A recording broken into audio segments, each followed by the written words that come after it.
রাজার রাজ্যে সবাই গোলাম, করতে হবে রাজার সুনাম, না হয় তোমার কল্লা যাবে, বিরাট কঠিন শাস্তি পাবে। কোটা সংস্কার আন্দোলনের সময় ছাত্র জনতার পক্ষে সরব ছিলেন তাসরিফ খান। তার গান রাজা রাজ্যে সবাই গোলাম সামাজিক মাধ্যমে আন্দোলনকারীদের মধ্যে জনপ্রিয়তা পায়। আন্দোলনের সমর্থন দেওয়ার কারণে সে সময় বিভিন্ন মহল থেকে চাপও এসেছে তার উপর। সম্প্রতি এক ফেসবুক পোস্টে কারোর নাম না নিয়েই সেসব কথা শেয়ার করেছেন তিনি। পোস্টে একজন সিনিয়র ইনফ্লুয়েন্সারের বিরুদ্ধেও এনেছেন অভিযোগ। সমসাময়িক বিষয়, বর্তমান সরকারের কাছে তার প্রত্যাশা সহ নানা বিষয়ে তাসরিফ খান খোলামেলা কথা বলেছেন দৈনিক রূপালী বাংলাদেশের সাথে।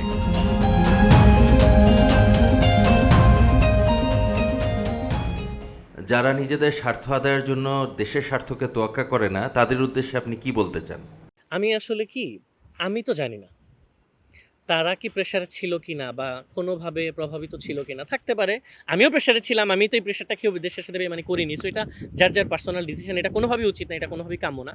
তবে আমার কাছে মনে হয় যে যদি 1%ও প্রেশারে হয়ে থাকে এবং যদি এখন আমি আসলে কঠোর হয়ে যাই, তো 1% যদি তার মানে ভুলও না থাকে, তাহলে এটার জন্য পর আমারই গিল্ট লাগবে। বা এখন আমি নাম বলে দিলে, এখন যে সিচুয়েশন গরম, মানুষ বাসায় অ্যাটাক করে, মানুষ গাড়িতে অ্যাটাক করে, তার ফ্যামিলি, তার বউ বাচ্চা হয়তো বা আছে, তো গাড়িতে একটা অ্যাটাক করলে তার বউ বাচ্চার কারো গায়ে আঘাত লাগলে কিন্তু আমার খারাপ লাগবে। সো এই কারণে আর আমরা যে পরিমাণে গুনাহ করি ভাই, তো আল্লাহ যদি আমাদেরকে সবসময় কঠোরে বিচার করতো, আমরা মনে হয় যে পৃথিবীতে আর বাইচেই থাকতে পারতাম না। সো ওই তুলনায় আমার কাছে মনে হয়েছে ওই জায়গা থেকে যে মনুষ্যত্বের জায়গা থেকে, ইম্প্যাথির জায়গা থেকে আমি ক্ষমা করে দিছি। বাট আমি এটাও চাচ্ছিলাম যে জনগণ বুঝুক, অলরেডি জনগণ বুঝেছে। সো আমিও এটাও চাই না যে এই মানুষগুলা কখনো খোলস পাল্টে আবার বেইমানি করতে পারুক। সেজন্যই আমার পোস্টটা করা, যে কিছুটা হলেও জানুক, দরকার আছে।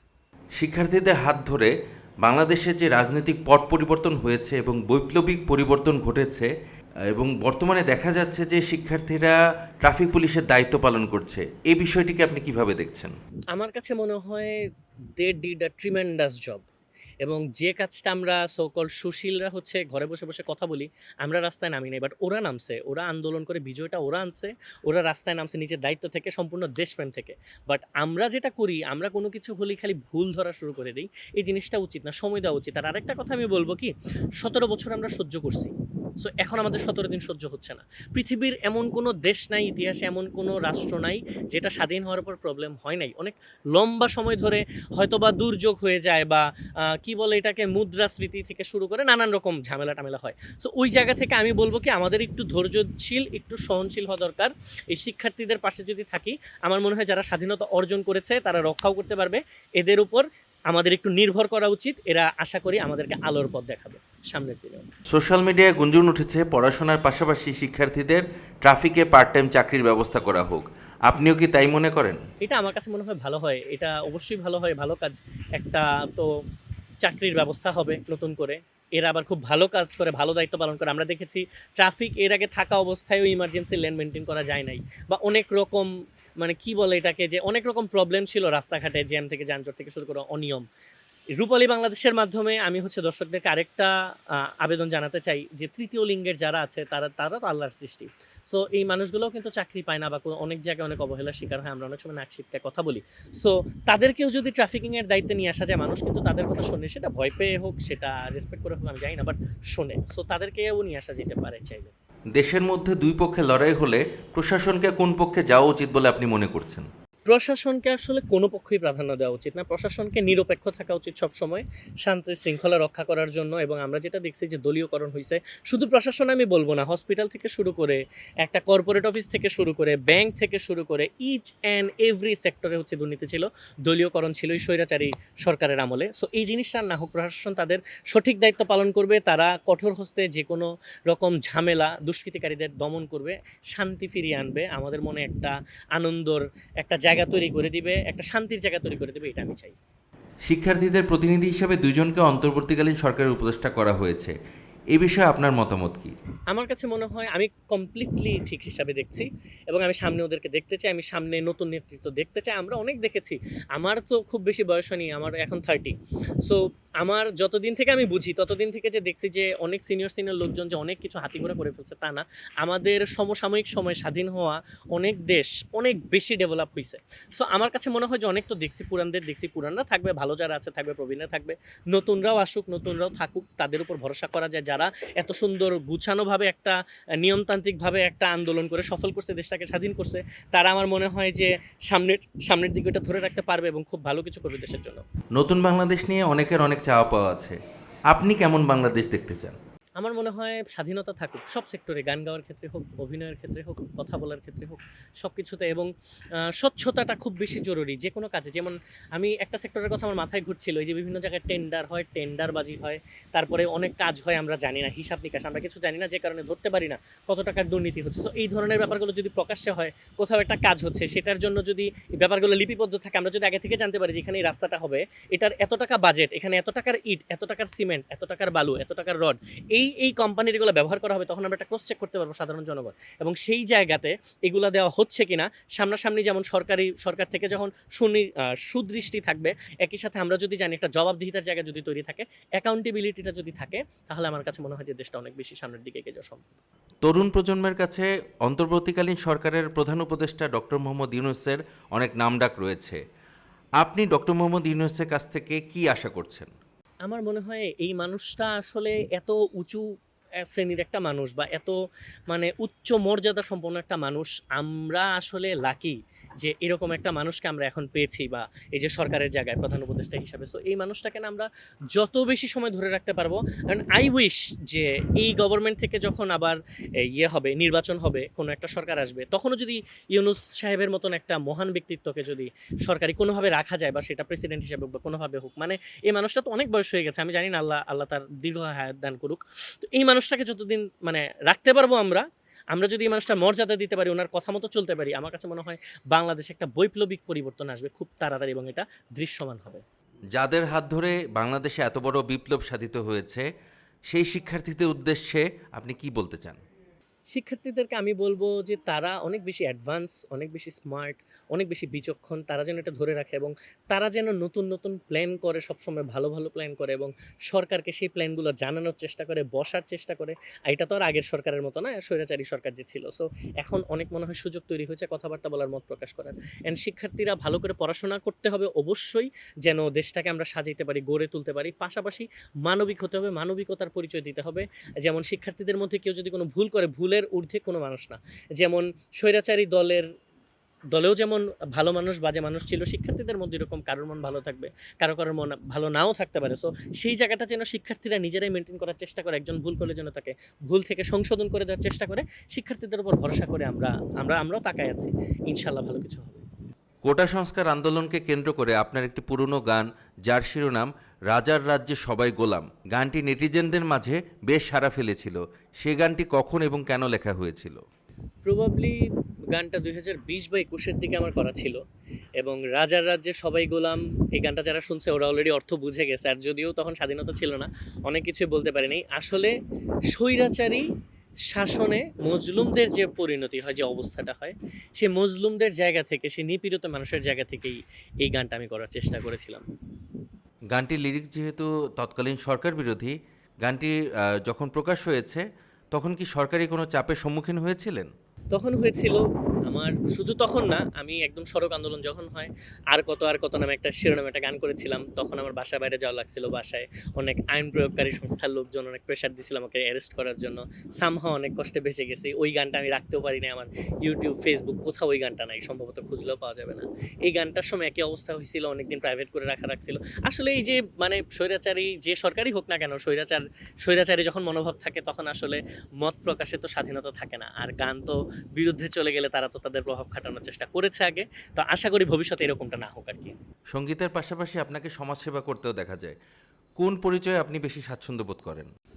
দুইটাই আসলে, আমি বলবো 50-50। কারণ যেটা আমার শেকড়, যে কারণে মানুষ আমাকে চিনেছে, আমি যে সিঁড়িগুলো পার করেছি, পার করে আমি উপরের দিকে এসেছি, সেই সিঁড়ি তো ভুলে যাওয়ার কোনো রাস্তা নেই, এটা আমার রুট। আর সমাজ সেবার কথাটা আমি বলব কি, আমি এত মহান কোনো সেবক এখনো হয়ে যাইনি। আমি আমার জায়গা থেকে চেষ্টা করি যতটুকু সম্ভব মানুষের জন্য কাজ করার। অনেক কিছু সোশ্যাল মিডিয়াতে আসে, অনেক কিছু আসে না। এটা একটা আত্মতৃপ্তির জায়গা থেকে আমি চেষ্টা করি আরকি। অনেকের ধারণা তাশরিফ খান কোটা সংস্কার আন্দোলনের শুরু থেকে সাধারণ শিক্ষার্থীদের পাশে ছিল না। এর উত্তরে কি বলতে চান আপনি? এটা আসলে কিছু মানুষ আছে, অনেকের ধারণা বলব না, কিছু মানুষ আছে যারা আসলে নানান ব্যাপার নিয়ে জেলাস, হয়তো সেখান থেকে এগুলা ছড়ানোর চেষ্টা করেছে। বাট আমার ফেসবুক পেজে যারা চেনে জানে, যারা আমাকে ভালোবাসে, যারা চেক করেছে, তারা জানে জুলাই মাসের ৫ তারিখ আমি যখন স্বৈরাচারের বিপক্ষে কথা বলি ছাত্রদের পক্ষে, তখন সারা বাংলাদেশের 70% মানুষ জানেও না যে এরকম একটা আন্দোলন হচ্ছে। তখন পাবলিক ইউনিভার্সিটিগুলো, প্রাইভেট কিছু ইউনিভার্সিটি ছেলেবেলে মাত্র এটা নিয়ে কথা বলতেছে। অ্যান্ড শুধু ৫ তারিখই না, আমি তখন আবার একটা গাছের একটা প্রজেক্ট করতেছিলাম, সবুজের বিপ্লব। ওইটা নিয়ে আমি অনেক ব্যস্ত ছিলাম। বাট ওইটার পাশাপাশি আমি চেষ্টা করেছিলাম যে ছাত্রদের পক্ষে যতটুকু কথা বলা যায়, এবং আল্টিমেটলি তো এটা নিয়ে অনেক প্রেশার খাইতে হইলো। ওই যে নানান স্টোরি আমি ফেসবুকে শেয়ার করেছি। তো যাই হোক, এই আমি ছিলাম আরকি। আমি জানি আমি ছিলাম। এখন তার বাইরেও কেউ আমার বিপক্ষে কখনো যদি বদনাম ছড়ানোর চেষ্টা করে, আমি কখনোই সেটা নিয়ে কথা বলি না। আমি আমার কাজে সবসময় ফোকাস করি। কোটা সংস্কার আন্দোলনকে কেন্দ্র করে 23 জুলাই রাত 1টায় আপনার এবং কুড়েঘর ব্যান্ড মেম্বার শান্তর সাথে ঘটে যাওয়া একটি নির্মম ঘটনা আপনার ফেসবুক পোস্ট থেকে আমরা জানতে পেরেছি। সেই বিষয়টা দর্শক এবং পাঠকদের যদি একটু ক্লিয়ার করতেন। আচ্ছা, আমি চেষ্টা করি যতটুকু অল্প কথায় বলা যায়। আমি যখন ৫ তারিখ থেকে জুলাইয়ের পোস্ট করা শুরু করি, তখন থেকেই প্রেশার আসছিল। আমি ৫ তারিখ, তারপর হয়তো বা ১২ বা ১৪ তারিখ, ১৬ তারিখ এরকম কন্টিনিউয়াসলি আমি করছিলাম পোস্ট। স্বৈরাচারের বিপক্ষে কথা বলা শুরু করেছিলাম। প্রেশার আসছিল। হঠাৎ করে ২৩ তারিখ হচ্ছে একজন সিনিয়র ইনফ্লুয়েন্সার, আমি নাম আগেও বলিনি, এখনো বলব না। আমি চাই না কারোর ক্ষতি করতে। এটা আমি এই কথাটা স্টোরি বলার আগে বলি, আমি কেন নাম বলতে চাই না। ফেসবুকে অনেক মানুষ কমেন্ট করেছে। আসলে তার যখন ক্ষমতা ছিল, তখন সে ক্ষমতার অপব্যবহার করে, অ্যাবিউজ করে আমার যে ক্ষতি করার চেষ্টা করেছে। ক্ষতি কিন্তু আমার একার হয়নি, আমার পুরা ফ্যামিলি এটার ক্ষতিগ্রস্ত হয়েছে। আমার বাসার সামনে যখন লোক লাগানো, আমি যখন বাসা থেকে পালিয়ে গেলাম, ডায়াবেটিসের রোগী আমার আম্মুর যখন ডায়াবেটিস ২৬-২৭ চলে গেল, আমি কিন্তু আম্মুকে দেখতে আসতে পারিনি। সো এই ভোগান্তিটা আমি জানি, বুঝি। সো এখন আমার কাছে সমস্ত evidence, proof, everything, I have everything. এইটা নিয়ে যদি আমার তাকে জেল খাটানোর ক্ষমতা এখন আছে, সো আমিও যদি এখন তার মতো ক্ষমতার অপব্যবহার করি, একটা ফ্যামিলির একটা পার্সন যদি জেলে যায়, তার ফ্যামিলির কি অবস্থা হয় আমি ৭ দিন বাসার বাইরে থেকে বুঝেছি আমার ফ্যামিলির অবস্থা। সো জেলে গেলে খুব তাড়াতাড়ি বের হওয়ার কথা না, আমার কাছে যে পরিমাণ প্রুফ আছে। সো এই ভোগান্তিটা আমি চাই না। আমি চাই মানুষকে, আসলে আল্লাহ তো আমাদেরকে ক্ষমা করে। সো সেই জায়গা থেকে আমার কাছে মনুষ্যত্বের জায়গা থেকে মনে হয়েছে যে আমি একবার ক্ষমা করে দেখি। আর সময় তো, সুযোগ তো আছে। উনি যদি আবার এরকম কোনো ক্রাইম করে, তখন আমি আমার এভিডেন্স নিয়ে তার বিরুদ্ধে আমি একদম মামলা করব, এবং যা যা করা লাগে তাই করবো। আমি ক্ষমা করে দিয়েছি। এখন আমি আসি স্টোরিতে। ২৩ তারিখ হচ্ছে উনি আমাকে চা খাওয়ার কথা বলে। প্রথমে সন্ধ্যার দিকে আমাকে জানায় যে একটা কাজ আছে, কলের মাধ্যমে জানায়, একটা ফোন কলে জানায় যে একটা কাজ আছে, আমি তো তোর সাথে দেখা করব। তোর সাথে আরও কোনো ইনফ্লুয়েন্সারদের সম্পর্ক আছে কিনা। তো আমার সাথে যে কয়েকজনের ইনফ্লুয়েন্সারের সম্পর্ক ভালো আছে, আমি তাদের কয়েকজনের নাম বলি। বলার পরে বলি যে ভাই সম্পর্ক আছে, কী কাজ আমাকে একটু বলেন। তখন বলে যাচ্ছে আমি সামনাসামনি এসে কথা বলবো। তো রাতের বেলা ১টার দিকে আমাকে বলে তাশরিফ চা খাওয়ার কথা বলে, বা চা না, আমি আরেকটা কথা বলছে, আমি যেটা বলতে চাচ্ছি না ক্যামেরাতে, বা লিখিও নাই। বলে যে একটু নাম কথা আছে। তখন আমার মানসিক অবস্থা ভালো না, আমি তখনও বাসার বাইরে। সো তখন আমি ভাবলাম যাচ্ছে, ঠিক আছে, ভাই আসতেছে, ভাইয়ের সাথে আমি একটু দেখা করি। তো উনি যখন আসার পর দেখলাম ওনার সাথে একটা মাইক্রো, এবং মাইক্রো থেকে ৬-৭ জন লোক নেমে আসে। উনি আমাকে আস্তে করে পাশে নিয়ে যায়, বলে ইশারাতে আস্তে আস্তে বলে আর কি, যে তাশরিফ আমার সাথে যারা আছে তারা একটা আইনি সংস্থার লোক। হ্যাঁ, তারপর বলে যে আরেকটা এজেন্সি আছে, ক্যাপ বা ক্যাট কিছু একটা নাম হবে, এবং ওরা পিএমকে সরাসরি রিপোর্ট করে। ওই এজেন্সির মুখে আমি আগেও শুনেছি, ওরা অ্যাকচুয়ালি পিএমকে রিপোর্ট করে। তো সেরকম আছে, তোর একটা কাজ আছে, এই কাজটা করতে হবে, চল মাইক্রোর সামনে চল। তো আমি মাইক্রোর সামনে আসার পরে সেই এজেন্সির একজন লোক আমাকে একটা স্ক্রিপ্ট দেয়। স্ক্রিপ্টের কথাগুলো মানুষ জানতে চাইছিলাম, পোস্টে বলি না, এখন বলে দিই। স্ক্রিপ্টের কথাগুলো ছিল এরকম অনেকটা, যে ছাত্রদেরকে ঘরে ফিরে যেতে বলা, মানে আন্দোলনটাকে কিভাবে নিষ্ক্রিয় করা যায়, ছাত্রদেরকে ঘরে ফিরে যেতে বলা, এবং যত রকম ওই যে তখন কোথায় কোথায় আগুন দেওয়া হয়েছে এগুলোর কথা বলে বিএনপি এবং জামাতের বিপক্ষে যেন আমরা কথা বলি। কিন্তু আমি অ্যাজ এ শিল্পী, আমি আসলে স্বৈরাচারের বিপক্ষে না, আমি কোনো দলের বিপক্ষে কিন্তু না, স্বৈরাচার বা দুঃশাসনের আমি বিপক্ষে। সো আমি এটা করবো না কোনোভাবেই। এবং তো ইন দ্য মিন টাইম যখন কথাটা হচ্ছে, যখন আমি স্ক্রিপ্টটা পড়তেছি, তখন হচ্ছে আমাকে আমার ব্যান্ড মেম্বার শান্ত ফোনদের বাসার সামনে ওকে হচ্ছে মারছে। পুলিশের ড্রেস পরা ছিল ৪-৫ জন, এছাড়া সিভিলে ছিল কয়েকজন। আর এর আগে আমি বলে রাখি, শান্ত কিন্তু এর ঘন্টাখানেক আগে আমাকে কল দিয়ে জানাইছিল যে তাশরিফ আছে, কি বলে, আমার ক্ষুধা লাগছে, দুপুরে আমি খাইনি। ওর আম্মু তখন বাসায় নেই, বরিশালের আম্মু, ও বাসায় একা ছিল, বসে দুপুরে খাই না, আর কারফিউ তো দোকান বন্ধ, আমি খাইতে আসবো। তো শান্তকে আমি বলছিলাম যে আচ্ছা, আমাকে বড় ভাই কল দিছে, তো তুমি আসতে পারো আর কি, বাসার দিকে চলে আস, আমিও বাসার দিকে যাচ্ছি। তো শান্ত মূলত খাবার খেতে বের হয়েছিল, এর মধ্যে বাসার সামনে ওকে মারাত্মকভাবে, বেধড়কভাবে পেটায়। আর এদিকে আমি যখন শান্তর কলটা পাই, আমি তখন এজেন্সির লোকজনকে বলতে থাকি আর কি, যে ভাইয়া পুলিশ এবং সিভিল ড্রেসের কয়েকজন আমার ফ্রেন্ডকে মারছে, আমার ড্রামাকে মারছে। তো ওরা বলে যে দেখো এখন যে সিচুয়েশন বাদ দাও, ওরে বলো বাসায় চলে যেতে। তো তখন আমার মনের মধ্যে ডাক দেয় যে ওরা নিশ্চয়ই আমাকে ভয় দেখানোর জন্য হয়তোবা এই কাজটা করছে, শান্ত মাইর খাওয়াটা। আমি জানি না, বিচ্ছিন্ন ঘটনা হতে পারে। তো আমি চিন্তা করি যে এখন যদি আমি ডিনাই করে দিই, তাহলে কিন্তু যেটা হবে যে ওরা আমাকে গাড়িতে তুলে নিয়ে গিয়ে যদি জোরপূর্বক বা অস্ত্র ঠেকিয়ে যদি একটা ভিডিও করে এবং এটা আপলোড করতে বাধ্য করে, তাহলে কিন্তু একটা বিপদ হয়ে যাবে, মানে মানুষ আমাকে ভুল বুঝবে। তখন আমি এগ্রি করি, করে বাসায় যাই আমার ম্যানেজার আইমান সাবিতকে বলি যে এরকম আমাকে ৩ লক্ষ টাকাও দেয় আমাকে, যে মাইক্রো থেকে নেমে যখন স্ক্রিপ্ট দিচ্ছিল। আইমান সাবিতকে আমি বলি হচ্ছে যে টাকাটা তুই ফিরিয়ে দিবি কালকে বা পরশুর মধ্যে। সাবিত আমি পরে জানছি সে টাকাটা ফিরিয়েও দিছিল। তো আমি তখন থেকে হচ্ছে বাসার বাইরে ছিলাম। সো দ্যাটস দ্য স্টোরি আর কি। ৯ দিনের মতো বাসার বাইরে ছিলাম। আপনার ভক্ত, দর্শক এবং পাঠকদের জন্য যদি কিছু বলতেন। দর্শকদেরকে হচ্ছে স্বাধীনতার শুভেচ্ছা, নতুন বাংলাদেশের শুভেচ্ছা। আপনারা সবাই মিলে এই আন্দোলনে যোগদান করেছিলেন। আমরা যার জায়গা থেকে সাধ্যমতো চেষ্টা করেছি। সো আমরা বিজয় অর্জন করেছি। এখন দেশটাকে সুন্দর করার সময়। আমার মনে হয় সরকারের দিকে তাকিয়ে না থেকে দুর্নীতিটা বন্ধ করতে হবে নিজে থেকে। আগে নিজে ভালো মানুষ হতে হবে, ভালো একটা পরিবার গঠন করতে হবে, পরিবার থেকে ভালো একটা সমাজ গঠন হবে আস্তে আস্তে। সেখান থেকে একটা ভালো রাষ্ট্র গঠন হবে। শুধু রাষ্ট্রের জন্য আল্লাহর কাছে দোয়া করলাম আর সরকারকে দোষ দিয়ে গেলাম তাহলে হবে না। আমাদের নিজেদেরকে ভালো হতে হবে, পরিবার থেকে শিক্ষাটা নিতে হবে, শুরু করতে হবে একটা সুন্দর আগামীর জন্য আমাদের চেষ্টা থাকতে হবে।